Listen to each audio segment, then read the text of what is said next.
Hello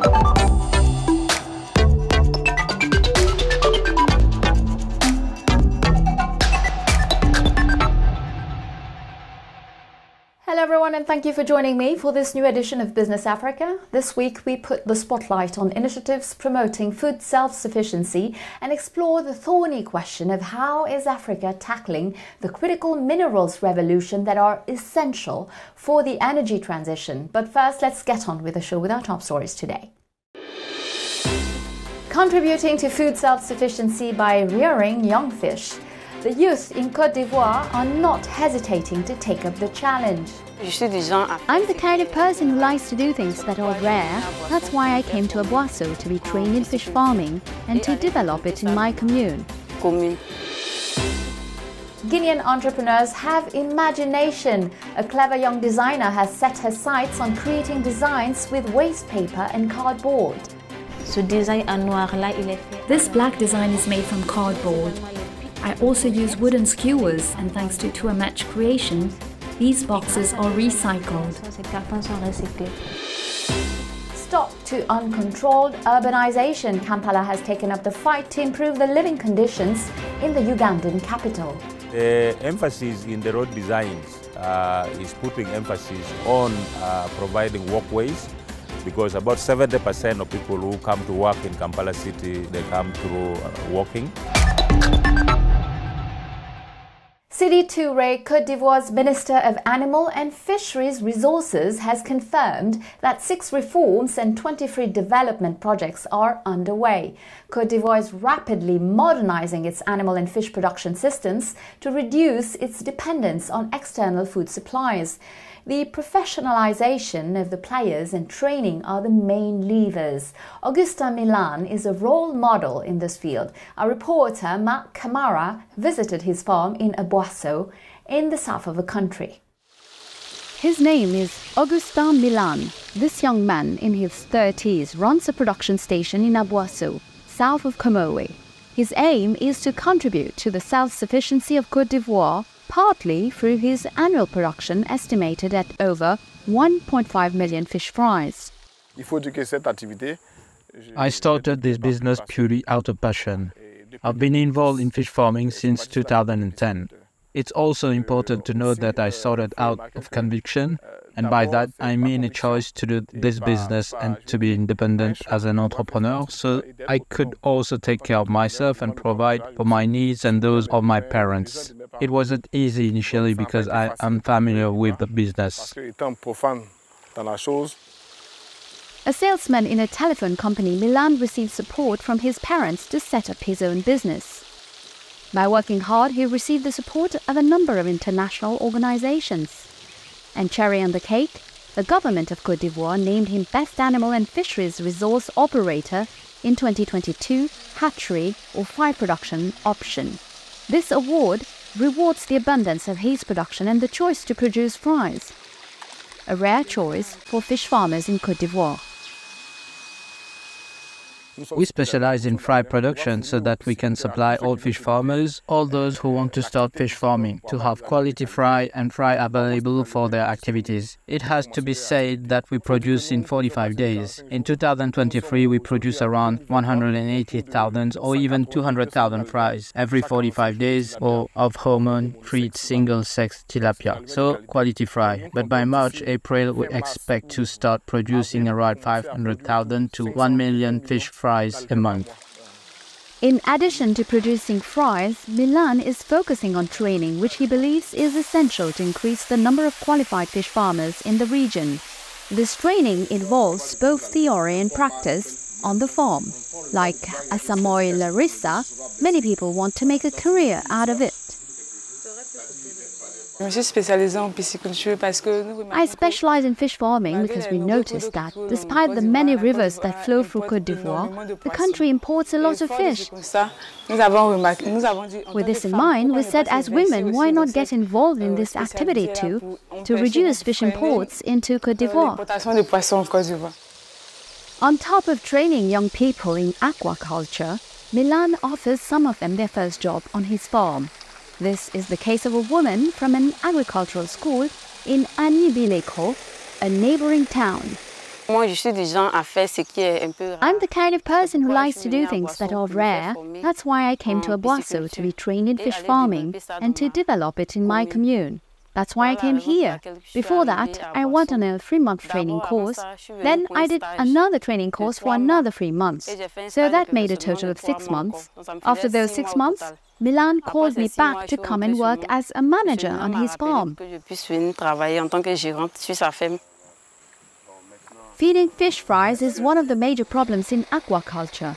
Augustin Milan has found the solution. He makes feed from fly larvae, a technique for which he alone holds the secret. He produces this feed for his cooperative and other cooperatives in the region to facilitate their work in fish farming. National fish production covers only 14% of the population's needs. To make up for this significant shortfall, the country must resort to massive frozen fish imports, costing more than 300 billion CFA francs a year. By encouraging such initiatives, Côte d'Ivoire could make up its 600,000-ton shortfall in fish resources in a country where fish is the main source of animal protein. And in the east of the continent, another commodity is in short supply: sugar. Consumers in Rwanda, Uganda, Kenya and Tanzania are particularly affected by skyrocketing prices due to drought-stricken cane sugar harvests. Several African governments have taken measures to control sugar exports and lower customs duties on imports. Closer to the stars, the Pan-African e-commerce platform Jumia has been chosen by American billionaire Elon Musk and his company Space Exploration Technologies Corp to sell Starlink satellite terminals to African countries. Jumia has the first contract to distribute the kits in Africa and will begin operations in Nigeria in the coming weeks. Since the end of imports of recyclable waste by several Asian countries in 2019, including China, there has been an accumulation of paper and cardboard in Western nations. But in Africa, these recyclable materials are delighting inspired entrepreneurs. This is the case in Guinea for Muriel, a banking and insurance graduate who now earns her living in interior design and dreams of building an eco-responsible decoration empire. A report by Sayon Kurma. This is Muriel's rendezvous routine, picking up used boxes thrown in the trash every day from merchants. Mr. Camera, hello, how are you? I'm good, and you? I'm fine, thank you. Do you have any cardboard boxes for me? Okay, great, thanks a lot. These boxes are a treasure for the young Guinean entrepreneur. Muriel starts with sorting them, and very quickly she gives these cardboard boxes a second life. Generally, they either throw the boxes away or they burn them. But I don't like it when the cardboard is burnt. It pollutes the environment, so it's better that I recover these boxes since they don't need them, whereas I need them to run my business, and so I recycle them. These boxes are then packed and transported by the 23-year-old decorator, an eco-responsible initiative. Thank you very much and see you next time. Can you imagine if all these boxes ended up in our gutters or in our trash cans? All this trash litters our city. This is why To A Match creation contributes to the cleanliness of the city, while also protecting the environment. These boxes are therefore the raw material for the founder of 2MH Creation. With this waste, Muriel makes art objects of all kinds. Often I use the boxes to make designs, clock designs. Clock designs, just like this jewel, are made from cardboard. The decorator later resells her work of art for 300,000 Guinean francs, or 30 euros. This black design is made from cardboard. I also use wooden skewers, and thanks to A Match creation, these boxes are recycled, and that helps to make this beautiful design.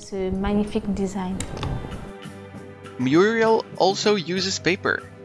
With this other material, the young entrepreneur makes original works of art.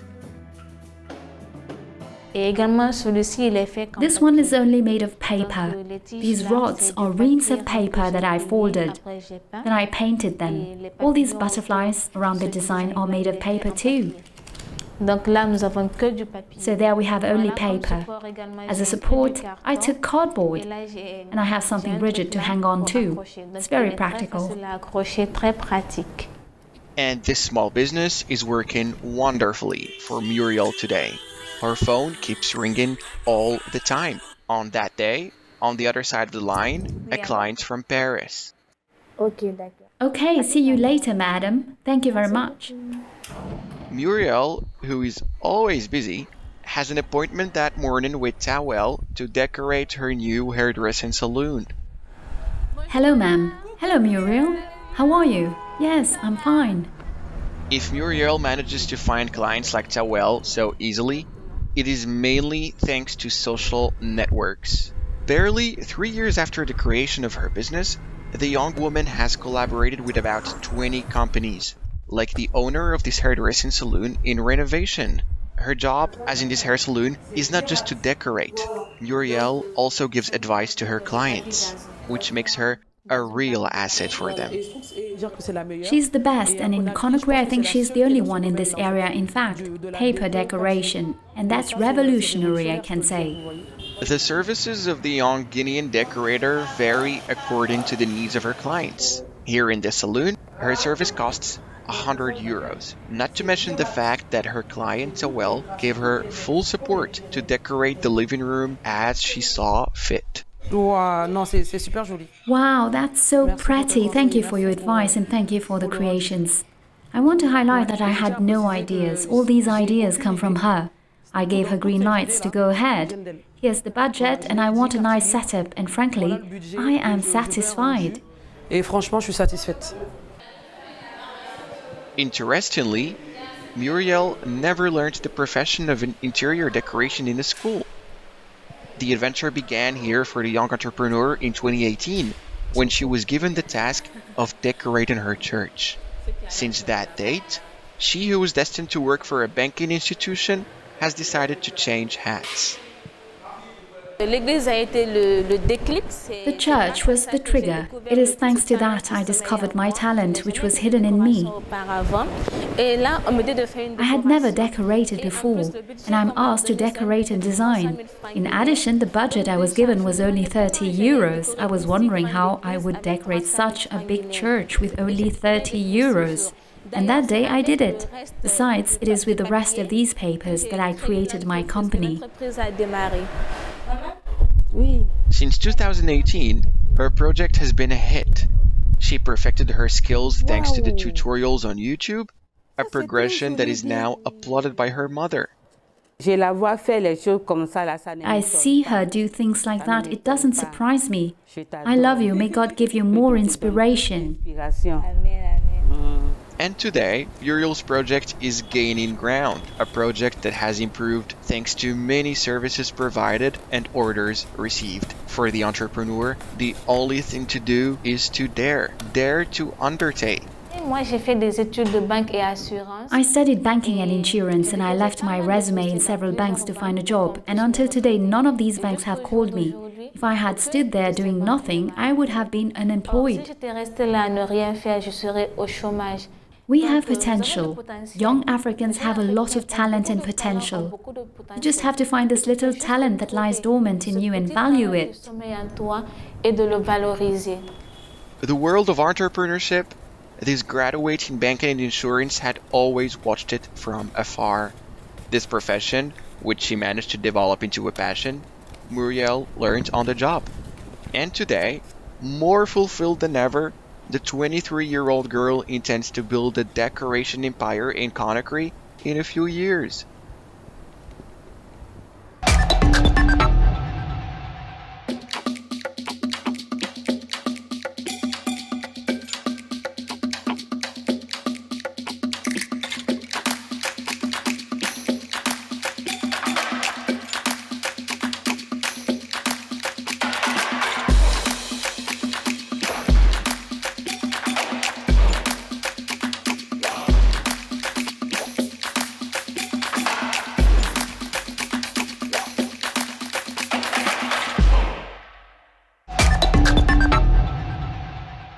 Welcome to the second part of our show.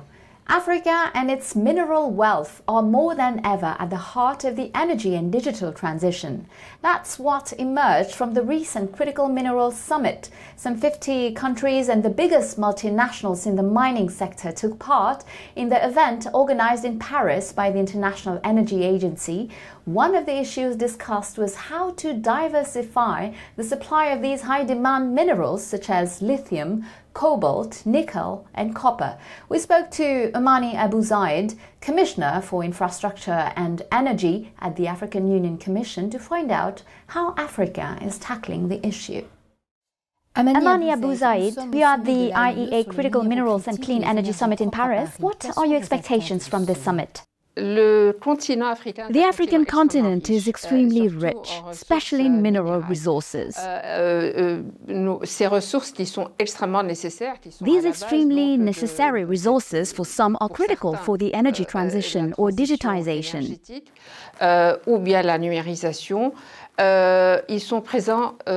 And they are present in Africa. Between 50 and 80% can be found here. Unfortunately, these minerals continue to be exploited in ways not necessarily ideal for our development.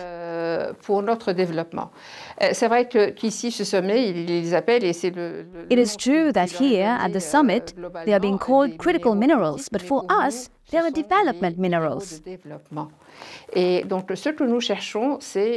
These minerals represent an excellent opportunity for us for the development of our continent first of all.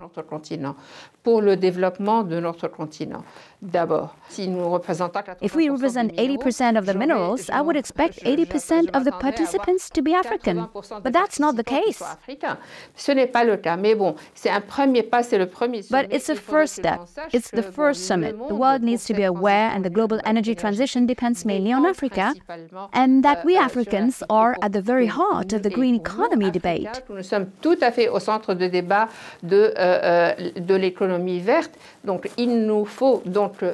So we need to rethink our policies and how we look at minerals to develop this whole value chain and create real prosperity.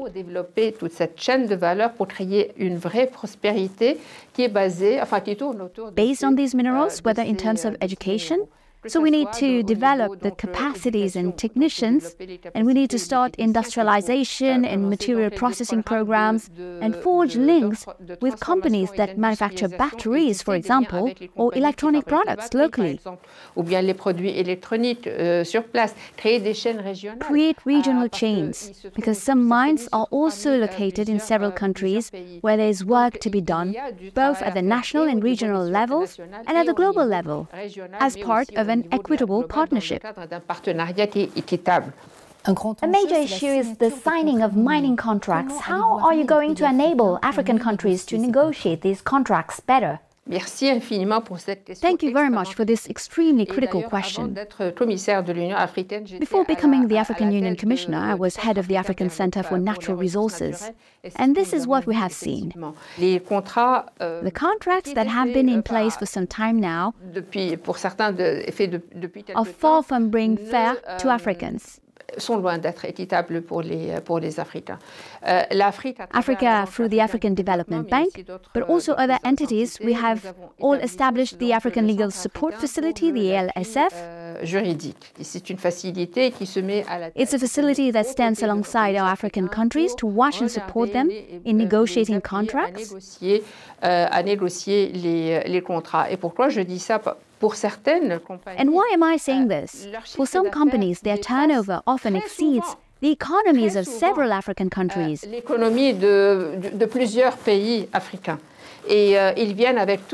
they come with a whole set of legal requirements. And it's incredibly intimidating. And there's only sometimes the capacity at the national level to deal with such entities. Another key issue is the balance between ESG, environmental, social and governance criteria on the one hand, and the development that Africa needs on the other hand. What are your thoughts? The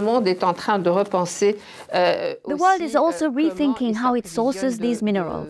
What we mean is that this goes beyond the ESG. We are talking about development and the objectives, not just the 2063 agenda, but of the development goals. We need to look at minerals not just in terms of the extraction or transformation process, but in an economic or human context, in terms of human rights and development in our countries. It's not just Africa, of course, but also other developing nations. So this is the beginning of a discussion. The IEA summit is the first phase, the first summit of its kind, and in terms of participation, it's very important. We're talking about 50 countries and almost 40 international companies. But like I said, we also represent 50 to 80% of these minerals. Africans should be at least 50% around the table.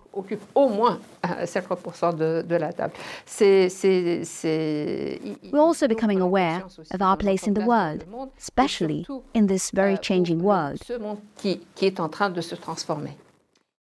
Amani Abou-Zeid, Commissioner for Infrastructure and Energy of the African Union Commission.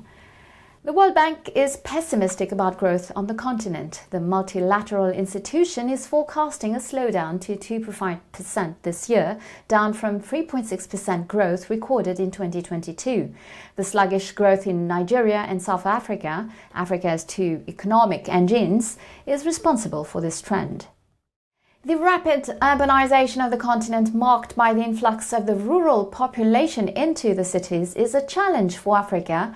Kampala, the capital of Uganda, has taken the bulls by the horns to make living conditions much more bearable by providing basic infrastructure to the population, in particular when it comes to water treatment and drainage solutions. Take a look. Richard Semakula lives in Kalere, a suburb of Kampala. Every rainy season, this low-lying neighborhood used to suffer from heavy floods that would submerge and destroy houses and shops. That flood, it affected us very much because the water, when it was flood time, the water we used to pass like here. All our property is spoiled. We had nowhere to sleep.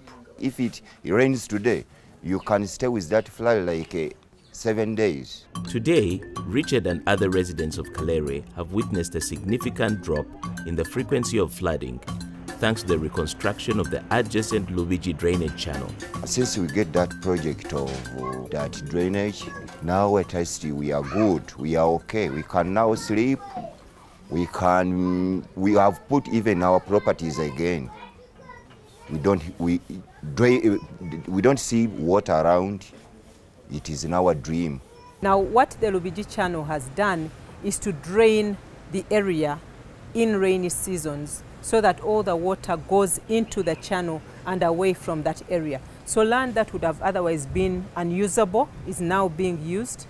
In addition, people's properties are safer, and it's really created a significant impact, even in areas like reduction of waterborne diseases like cholera, which were a problem in that part of the city. The reconstruction of this drainage channel is part of the Kampala Institutional Infrastructure Development Project, which aims to enhance the quality of life of Kampala's residents and commuters. It will improve the city's drainage systems and build and reconstruct roads. Because Kampala concentrates the large portion of the economy, if you do not manage well the growth of the urban population, the urbanization of Kampala, you will see a big bottleneck. You just need to drive around Kampala to see all the traffic. So traffic jam, it has a cost on the cost of doing business. It has also a cost on the growth of the economy. Out of the 1,200 kilometers of roads in the city, only 300 kilometers are paved, and a significant portion of the unpaved network is heavily trafficked. In order to address these challenges, the Kampala Institutional Infrastructure Development Project has already paved and upgraded 5 major roads in the city. What we've observed now is that a lot of heavy traffic has been diverted away from the center of town, and they use this road as a bypass as they continue on their way to other parts of the country. The upgrading of roads has not only improved mobility, but it has also transformed the neighborhoods that the new roads go through. Back, the road was dust. and it was impassable. You know, when it rains, you could not, you know, you could not drive properly because of the dust and the mud. But now, since the road has been constructed, there is some, you know, developments.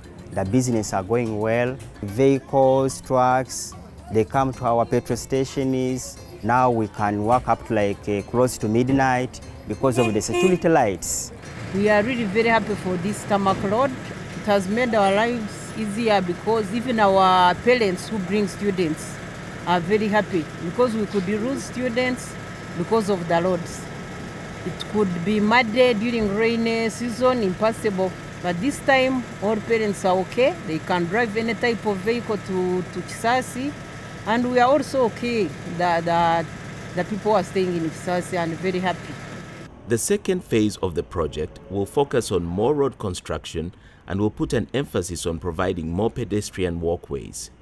The emphasis in the road designs is putting emphasis on providing walkways, because about 70% of people who come to work in Kampala City, they come through walking. The project will also try to improve on the road junctions by signalizing them in order to improve traffic flow. The project will also work on 2 other primary drains. Over the next 5 years, the project will be expanded to enable 1 million people living in Kampala to directly benefit from less flooding, faster commute times, easier access to markets, and better road safety. If we really want to support the government ambition to become a middle-income country, we have really to scale up our interventions. When we talk about scaling up, it's about focusing on those activities that will really make a difference, but also focus on these activities at a larger scale so that, you know, you can have a much bigger impact. Well, that's it for today. Business Africa is over. I'll be back next week, same time, same channel for Initiative Africa. We'll be meeting up with Suzanne Belnoun, President of the African Diaspora Women's Organization in Paris. In the meantime, you can watch this show again on our website, africaonair.com, and follow us on all our social media channels. Feel free to share, like, and comment using the hashtag Business Africa. Have a great week, and until next time, goodbye.